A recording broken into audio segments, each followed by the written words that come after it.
کیا آپ نے کبھی سوچا ہے کہ تاریخ کے سب سے بڑے فاتحین میں سے ایک تیمور لنگ کون تھا؟ وہ کس طرح ایک عام چرواہے کے بیٹے سے دنیا کے طاقتور حکمرانوں میں شامل ہوا؟ آج ہم آپ کو تیمور لنگ کی زندگی، اس کی حکمرانی اور اس کی جنگی حکمت عملی کے بارے میں بتائیں گے، وہ بھی تفصیل کے ساتھ۔ تیمور لنگ 1336 عیسوی میں موجودہ ازبکستان کے ایک چھوٹے سے علاقے شہر سبز میں پیدا ہوا۔ اس کا تعلق ترک منگول قبیلے برلاس سے تھا، لیکن یہ عام انسان نہیں تھا۔ یہ وہ شخص تھا جس نے اپنی عقل، جنگی حکمت عملی اور بے پناہ بہادری سے تاریخ کو بدل کر رکھ دیا۔ اب بات کرتے ہیں 1398 عیسوی کی، جب تیمور لنگ نے ہندوستان پر حملہ کیا۔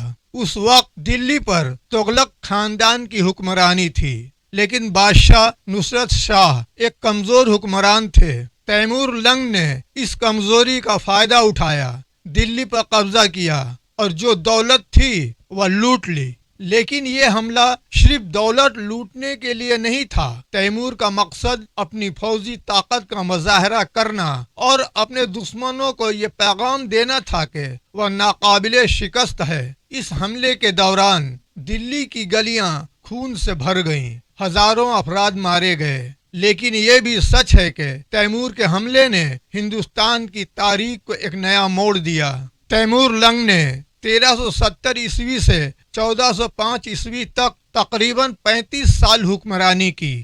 لیکن اس کی حکومت کیسی تھی، آئیے جانتے ہیں۔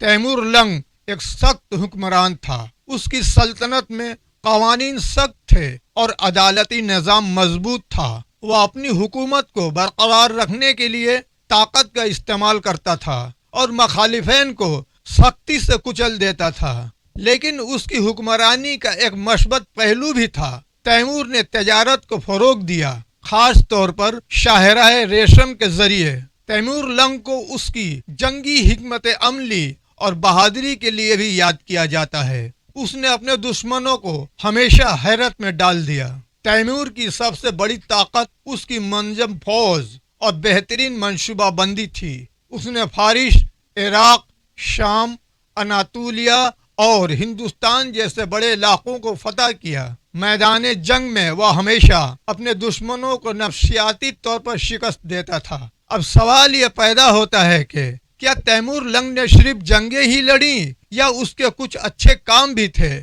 آئیے جانتے ہیں۔ تیمور نے علم و فن کو بہت فروغ دیا۔ اس کے دربار میں علماء، شعراء اور فنکاروں کو خاص جگہ دی جاتی تھی۔ اس نے سمرقند کو ایک عظیم شہر میں تبدیل کیا، جہاں خوبصورت مساجد اور مدارس تعمیر کیے گئے۔ آج بھی سمرقند کے تاریخی مقامات تیمور کے فن تعمیر کی گواہی دیتے ہیں۔ تو دوستو، تیمور لنگ کی کہانی صرف جنگوں اور خونریزی کی نہیں، بلکہ علم، فن اور حکمت کی بھی ہے۔ اگرچہ تیمور کی فتوحات میں ظلم کا عنصر نمایاں تھا، لیکن اس نے اپنی حکمرانی سے ایک مثال قائم کی۔ اس کے اچھے اور برے پہلو آج بھی تاریخ دانوں کے لیے ایک اہم موضوع ہیں۔ تو یہ تھی تیمور لنگ کی کہانی، ایک ایسا حکمران جس نے تاریخ کو بدل دیا۔